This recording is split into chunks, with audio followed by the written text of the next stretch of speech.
Muy bien, pues de nuevo un feliz año para todos, Dios los bendiga. Y bueno, ahora que estamos empezando este año, es muy importante retener o conservar la visión en nuestro caminar con Dios, las cosas que fuimos oyendo, que fuimos aprendiendo, en las cuales Dios fue guiándonos al terminar el año que acabamos de pasar. Y bueno, la obra de Dios en nuestras vidas sigue. Es importante para Dios y para nosotros recoger nuestra visión de ese esparcimiento de tantas cosas que oímos, que pasamos en familia, cosas de la salud, de necesidades, de situaciones familiares. Bueno, sobre todo eso es importante recoger nuestra visión para refugiarnos, fortalecernos en el Señor. Esto es la prioridad de nuestras vidas. De hecho, el mensaje que voy a compartir con ustedes habla precisamente de saber establecer entre muchas cosas importantes, la más importante. Y la más importante de todas nuestras necesidades es nuestra comunión con Dios, ¿verdad? De Él, dame, hijo mío, tu corazón, porque de Él mana la vida. Bueno, hemos de reubicar, fortalecer esa visión de nuestra comunión con Dios, fortalecerla, aprender más. Hay un pasaje que nos ayuda a entenderlo un poquito más claro o en una forma breve, que está escrita en Primera de Juan capítulo 1. Primera de Juan 1 del 1 al 3. Dice: lo que era desde el principio, lo que hemos oído, lo que hemos visto con nuestros ojos, lo que hemos contemplado y palparon nuestras manos tocante al verbo de vida. Ahí está el centro de nuestra atención, el verbo de vida, el creador que da vida.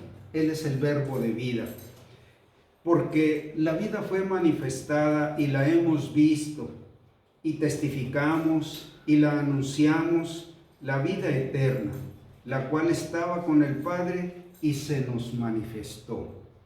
Lo que hemos visto y oído, eso les anunciamos, para que también ustedes tengan comunión con nosotros, y nuestra comunión verdaderamente es con el Padre y con su Hijo Jesucristo. Aquí está hablando el apóstol Juan como una experiencia tan cercana, tan entrañable, que él palpó, él contempló, él oyó, él vio, tocante al verbo de vida, porque la vida se nos manifestó y la hemos visto y se las anunciamos.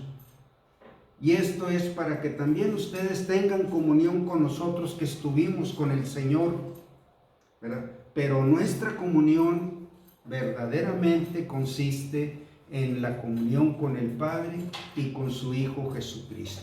Bueno, de ahí es donde está viniendo toda nuestra existencia, toda razón de ser, todo propósito, todo día que pasamos aquí, cada latido de nuestro corazón está centrado en esto, tocante al verbo de vida, porque la vida fue manifestada y la hemos visto y se las anunciamos.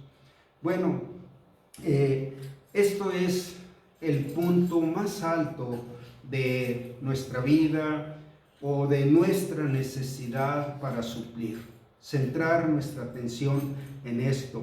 Y les decía que hay muchas cosas que necesitamos, hay cosas que pedimos, pero el mensaje que hoy quiero compartir habla de la prioridad, de lo primero, de lo principal entre lo principal. Y esto es lo principal, la comunión con Dios, lo primordial. Bueno, hay un versículo un pasaje en Hebreos 12, 1 y 2 que dice así: por tanto, nosotros también, como los apóstoles, aquí habla el apóstol Pablo, nosotros también, teniendo en derredor nuestro tan grande nube de testigos. Bueno, esos testigos son los que iban adelante de los apóstoles, eran los testigos, y dice que es tan grande ese número que es como una nube de testigos. Despojémonos de todo peso y del pecado que nos asedia y corramos con paciencia la carrera que tenemos por delante. Bueno, hay muchas necesidades válidas, hay muchas cosas importantes, pero en un sentido, en relación con lo más importante, estas cosas se convierten en un peso que no nos deja caminar en libertad o libremente con nuestro Señor. Despojémonos de todo peso.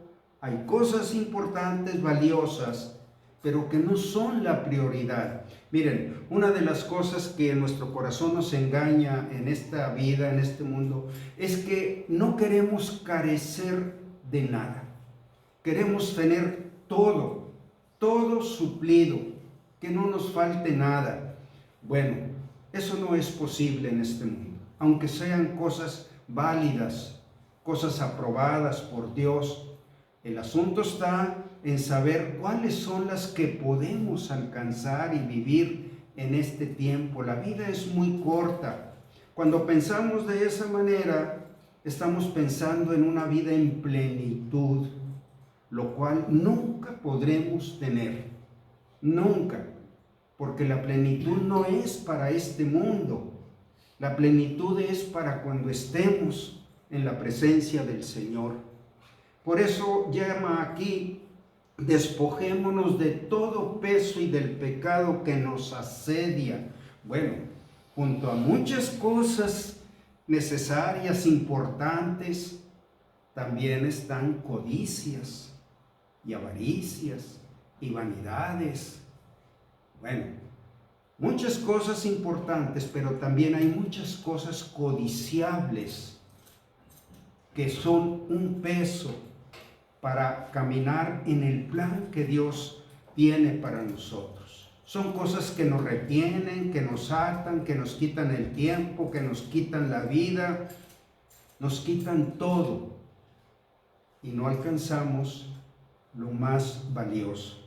Y dice: puestos los ojos en Jesús, el autor y consumador de la fe, el cual por el gozo puesto delante de él sufrió la cruz, menospreciando el oprobio, y se sentó a la diestra del trono de Dios.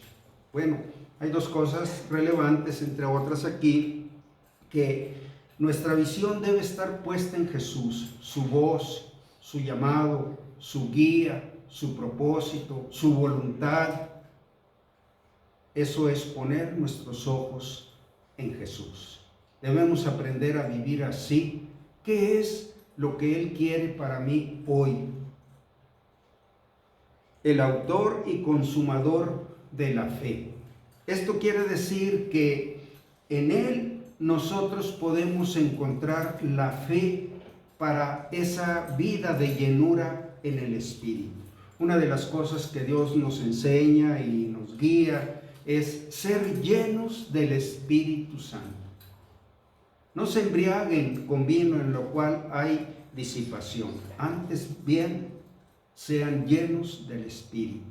Bueno, las embriagueces del mundo, a veces con moderación, a veces con medida, a veces con límites, pero aún así son un peso.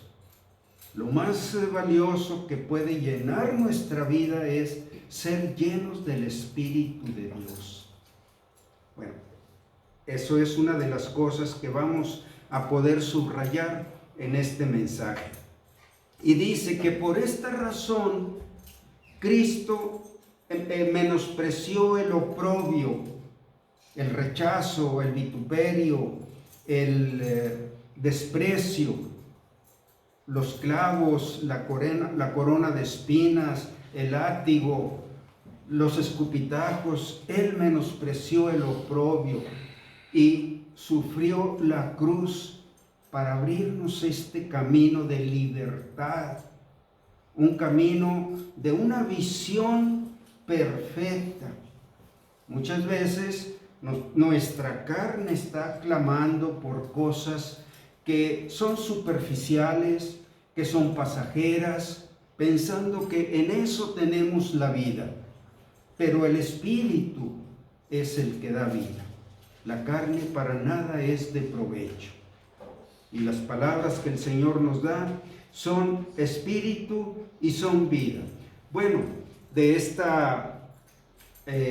con esta introducción quiero enfocar este mensaje. Bueno, se titula este mensaje La gente que busca a Jesús equivocadamente. Y este es el pasaje que estaré tomando como base, Juan 6, 25 al 36. Bueno, Américo, si nos quieres hacer favor de leer. Juan 6. Sí, del 25 al 36. Aunque solamente en esta vez veamos los primeros versículos. Y hallándole al otro lado del mar, le dijeron: Rabí, ¿cuándo llegaste acá? Respondió Jesús y les dijo: de cierto os digo que me buscáis, no porque habéis visto las señales, sino porque comisteis el pan y os saciasteis. Trabajad no por la comida que perece, sino por la comida que a vida eterna permanece, la cual el Hijo del Hombre os dará, porque a este señaló Dios el Padre. Entonces le dijeron: ¿qué debemos hacer para poner en práctica las obras de Dios? Respondió Jesús y les dijo: esta es la obra de Dios, que creáis en el que Él ha enviado. Le dijeron entonces: ¿qué señal pues haces tú para que veamos y te creamos? ¿Qué obras haces? Nuestros padres comieron el maná en el desierto, como está escrito: pan del cielo les dio a comer. Y Jesús les dijo: de cierto os digo, no os dio Moisés el pan del cielo, mas mi Padre os da el verdadero pan del cielo. Porque el pan de Dios es aquel que descendió del cielo y da vida al mundo. Le dijeron: Señor, danos siempre este pan. Jesús les dijo: yo soy el pan de vida, el que a mí viene nunca tendrá hambre, y el que en mí cree no tendrá sed jamás. Mas os he dicho que aunque me habéis visto, no creéis. Hasta ahí. Bueno, es una lucha entre la fe y la incredulidad. Y aquí está representado este escenario: Jesús en primera instancia, pero también un grupo de personas que no pueden sacar en limpio, discernir cuál es esta prioridad. Notemos que eran personas que venían siguiendo a Jesús. Aquí este pasaje se desarrolla en el mismo capítulo 6, empieza cuando el Señor Jesús multiplicó los panes y los peces y dio de comer a una multitud y sobró aún para guardar en cestos. Llenaron varios cestos y entre ellos estaba este grupo de personas que, pues en un sentido, no es tanto una contienda, sino una lucha por sacar en claro qué es lo más importante. Bueno, vamos a ver en el desarrollo de este mensaje. En estos versículos se inicia otro discurso extenso. Todo el capítulo 6, desde este milagro de la multiplicación de los panes hasta el último, es un discurso que está luchando por decir la luz contra las tinieblas. Ellos tenían tinieblas en su corazón, no podían tener la luz que el Señor quería mostrarles. Para nosotros es importante tener esa luz tener la parte que el Señor quiere que tengamos. Se inicia otro discurso extenso, tomando como base el milagro de la alimentación de los 5,000 el día anterior. Jesús, habiendo insistido con Nicodemo que tendría que nacer de nuevo, bueno, ese fue un discurso. Nicodemo no entendía que era necesario y no entendía cómo podía él nacer de nuevo. Y fue algo que era también una lucha entre las tinieblas y la luz verdadera que ilumina a todo hombre. Hasta que el Señor le dice, mira, lo que es nacido de tu primer nacimiento, carne es. Y lo que yo te digo es que necesitas nacer del Espíritu. Si no naces del Espíritu, no puedes entrar en el reino de Dios. Bueno, Nicodemo es una persona que vino a buscar al Señor y no tenía esa luz. Y las tinieblas eran tan fuertes que su confusión no le permitía ver con claridad. Nosotros necesitamos esa claridad.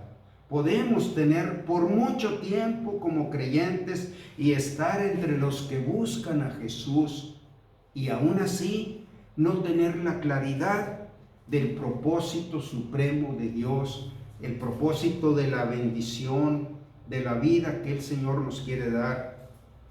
Bueno, también el Señor había hablado con la mujer samaritana. En aquel pozo donde el Señor tenía sed, llegó un día, al mediodía, y entabló una conversación con esta mujer. Y esta mujer le decía, bueno, ¿cómo puedes tú sacar agua del pozo si no tienes con qué sacarla? Bueno, el que beba de esta agua, le decía el Señor, volverá a tener sed. Pero el que beba del agua que yo le daré, no tendrá sed jamás, porque el agua que yo le daré será en él una fuente de agua que salte para vida eterna.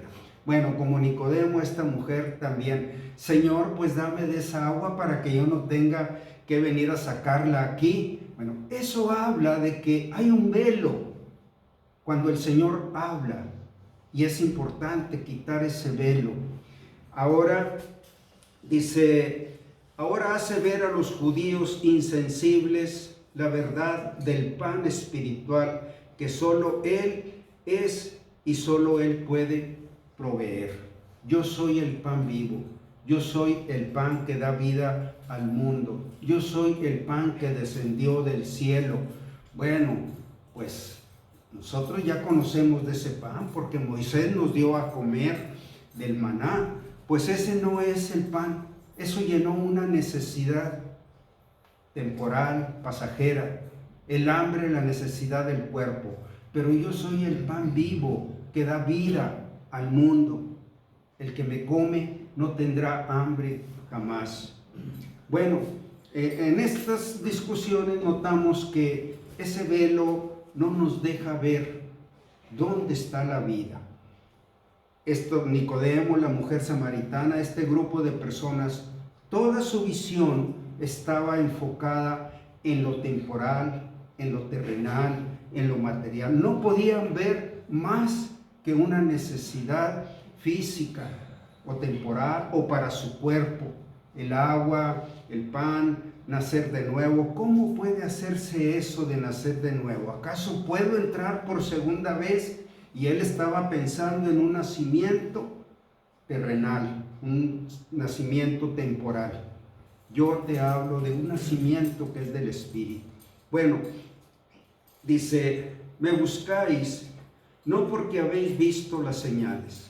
Aquí ya en esta conversación habían cambiado el escenario donde había multiplicado los panes, incluso era el día siguiente, y se trasladaron a otro lugar, y ese grupo de personas que estuvieron ahí comiendo el pan, se trasladaron también buscando a Jesús, siguiendo a Jesús.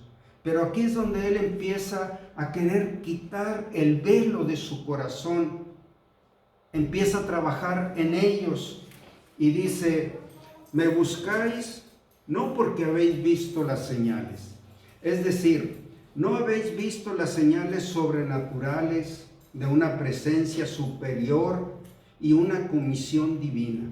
Ustedes nomás comieron el pan y se saciaron, pero no entendieron que era una señal con un propósito.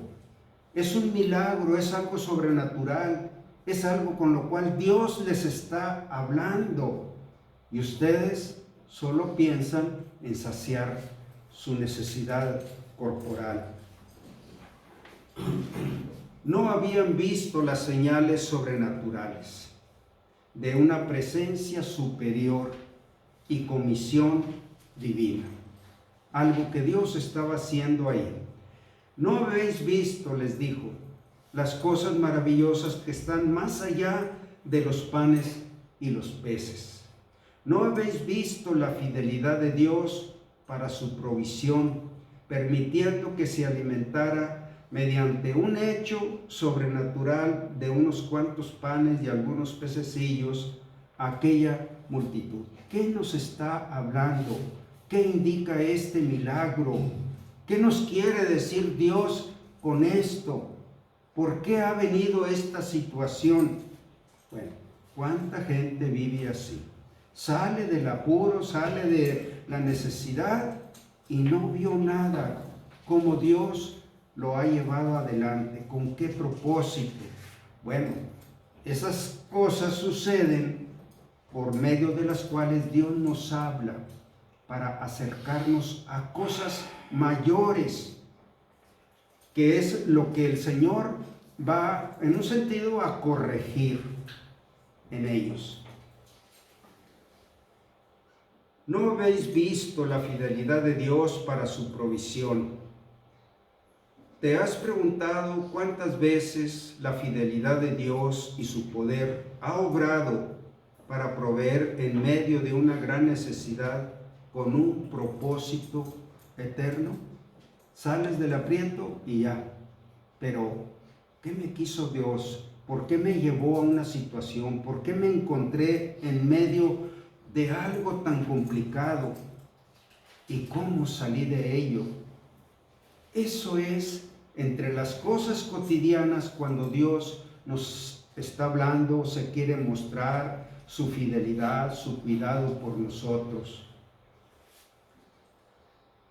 Pues este mensaje es para aquellos que solo ven la solución a sus problemas temporales, pero no ven la voluntad de Dios en medio de sus dificultades. Jesús está buscando otro tipo de seguidores. Ellos venían siguiendo a Jesús, pero dijo, así no es lo que yo quiero tener en ustedes. Y vamos a leer esta cita, Marcos 9, 20 al 27. ¿Quién lo quiere leer? ¿Quién dice yo? Vicky, ¿lo tienes? Por favor.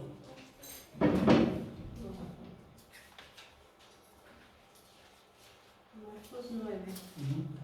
20 al 27. Vamos a ver este caso que nos relata aquí este pasaje. Adelante, Vicky. Y se lo trajeron cuando el espíritu vino y cuando el espíritu vio a Jesús, sacudió con violencia al muchacho, quien cayendo en tierra se revolcaba echando espumarajos. Jesús preguntó al padre, ¿cuánto tiempo hace que le sucede esto? Y él dijo, desde niño, y muchas veces le echan el fuego y en el agua para matarle. Pero si puedes hacer algo, ten misericordia de nosotros y ayúdanos. Jesús le dijo, si puedes creer, al que cree todo le es posible. E inmediatamente el padre del muchacho clamó y dijo, creo, ayuda mi incredulidad. Y cuando Jesús vio que la multitud se agolpaba, reprendió al espíritu inmundo diciéndole, espíritu mudo y sordo, yo te mando, sal de él y no entres más en él. Entonces el espíritu, clamando y sacudiéndole con violencia, salió, y él quedó como muerto, de modo que muchos decían, está muerto. Pero Jesús, tomándole de la mano, le enderezó y se levantó. Hasta ahí. Bueno, este es un caso extremo, extrema necesidad, muy complicado en este hijo que tenía este hombre poseído por Satanás. Y era algo que ya estaba en el límite de la vida. Providencialmente pasa Jesús y este hombre dijo: si puedes hacer algo, quién sabe si puedas. Y el Señor lo enfrentó a su necesidad. Al que cree, todo lo es posible. Si crees, bueno, el Señor quiere que esas situaciones difíciles, complicadas, extremas, que puedan estar entre la vida y la muerte, es una oportunidad para que tú creas que Él tiene el poder, las llaves del más allá, la llave sobre todo poder. Y entonces el hombre entró en el nivel que Dios quería, o el Señor quería tenerlo. Creo, aunque es mucha mi incredulidad, pero espero que tú lo hagas. Estoy listo para ver. Creo. Y dice, e inmediatamente el padre del muchacho clamó y dijo: creo, ayuda mi incredulidad. Cuando Jesús vio la multitud se agolpaba, reprendió al espíritu inmundo. Bueno, era lo que quería el Señor, que Él tenía el poder sobre los poderes malignos, sobre el poder de Satanás. Y lo llevó a ese nivel, que tú creas más allá de tus necesidades. Este hombre ahora, después de ver este milagro, su hijo sano, ahora estaba listo para seguir al Señor por fe en el plan de Dios. Cuando seguimos al Señor por fe, es estar listos para las cosas en las que Él nos quiere hacer partícipes. Él tiene el dominio, el control sobre toda la creación, sobre todo lo creado. Y a su palabra tiemblan todos los términos de la tierra, como lo hizo aquí.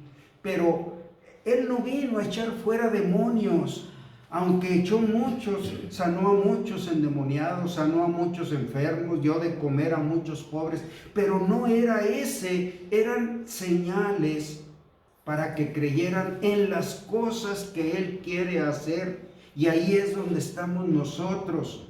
Hemos vivido muchos años teniendo al Señor y quizás solo nuestra preocupación es lo temporal, en las necesidades corporales, las necesidades materiales, pero no estamos listos para caminar con el Señor en sus obras que Él quiere hacernos partícipes. Para el Señor lo más importante no es qué comeremos, qué beberemos, qué vestiremos. Para el Señor lo más importante es que busquemos las cosas que pertenecen al reino de Dios. Y muchos están estancados ahí, como estos hombres.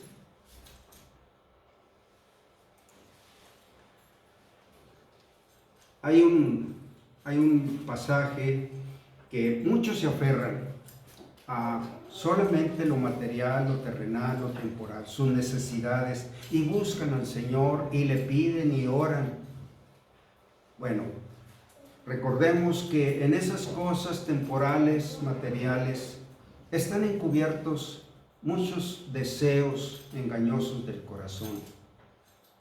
Y el Señor dice en este pasaje, vamos a leer, es Juan 9, 35 al 41. Prácticamente es un juicio temporal. Es Juan 9, del 35 al 41. Dora, ¿lo tienes, por favor? Sí. Oyó Jesús que le habían expulsado, y hallándole, le dijo: ¿Crees tú en el Hijo de Dios? Respondió él y dijo: ¿Quién es, Señor, para que crea en él? Le dijo Jesús: Pues le has visto, el que habla contigo, él es. Y él dijo: Creo, Señor, y él le adoró. Dijo Jesús: para juicio he venido yo a este mundo, para que los que no ven, vean, y los que ven, sean cegados. Hasta ahí. Bueno, esta es otra situación extrema, un ciego. Todo este pasaje, capítulo 9, empieza con ese discurso, con ese conflicto o una lucha entre creer en Jesús. Jesús había dado la vista a este joven, hijo de familia, de un padre, entonces, y lo había hecho en día de reposo. Bueno, complicaba mucho a los fariseos, a los judíos, que él hiciera obras, buenas obras en los días de reposo. Pero además que él se declarara como el Hijo de Dios. Y viendo este pasaje, así como estoy refiriéndome al capítulo 6, también en este capítulo 9, se manifiesta esa lucha que hay. Y ya que ustedes pueden leerlo, hicieron muchos enfrentamientos las autoridades religiosas, porque había sucedido esto a la luz de muchos, y a ellos no les convenía un testimonio así. Los ponía entre un grupo de personas que no estaban ellos esperando al Cristo. Bueno, hace el Señor este milagro y lo encuentra en determinado momento, no mucho después de que le había dado la vista, y le dice: ¿crees tú en el Hijo de Dios? Como decir, ¿sabes de dónde vino esta obra sobrenatural, este milagro de que tú tengas la vista habiendo sido ciego siempre? Y él le dice, dijo, ¿quién es, Señor, para que crea en él? Y le dijo Jesús, pues le has visto, y el que habla contigo, él es. Y él dijo, creo, Señor, y le adoró. Noten que el Señor no lo dejó solamente en un gran milagro de un gran hombre, de un profeta, sino que el que había hecho aquella obra, aquel poder, era el Hijo de Dios. Y él dijo, creo. Ahora este joven que tenía la vista estaba listo para caminar en la obra. Iba a ser un testigo, un siervo, un servidor, un testimonio de Cristo. Bueno, ahí es donde el Señor nos quiere llevar. Dice, y luego aprovecha refiriéndose a aquellos que no veían más. Miren cómo lo declara como una paradoja. Dice, para juicio he venido yo a este mundo, para que los que no ven, vean, como aquel joven, y los que ven, sean cegados. Es decir, los que no quieren ver más, con lo que ven, están satisfechos. Con lo que tienen, están satisfechos. Bueno, ellos que ya no ven más, pues ellos serán cegados, porque no han visto la luz de Dios, la cual deben ver. Y ellos ven solamente lo terrenal, lo temporal, ven las pasiones de este mundo, no quieren ver más del reino de Dios. Bueno, si ellos dicen que ya ven lo necesario, lo suficiente, perderán la luz para siempre. Nunca verán. Por eso es un llamado que Dios nos hace mientras está la luz entre ustedes, andad en luz. Cuando Dios es sensible, que tienes una necesidad, cuando te ha mostrado cosas, es para que veas, para que los que no ven, vean. Yo para eso vine, pero mi venida también es un juicio, porque a muchos los haré ver el reino de Dios y otros serán cegados, porque dicen, lo que nosotros vemos es la verdad, lo que nosotros vemos es la voluntad de Dios. Bueno, así actuaban los fariseos. Ellos no querían el mensaje de Dios. Bueno, vamos a hacer una pequeña pausa aquí para ver la segunda parte.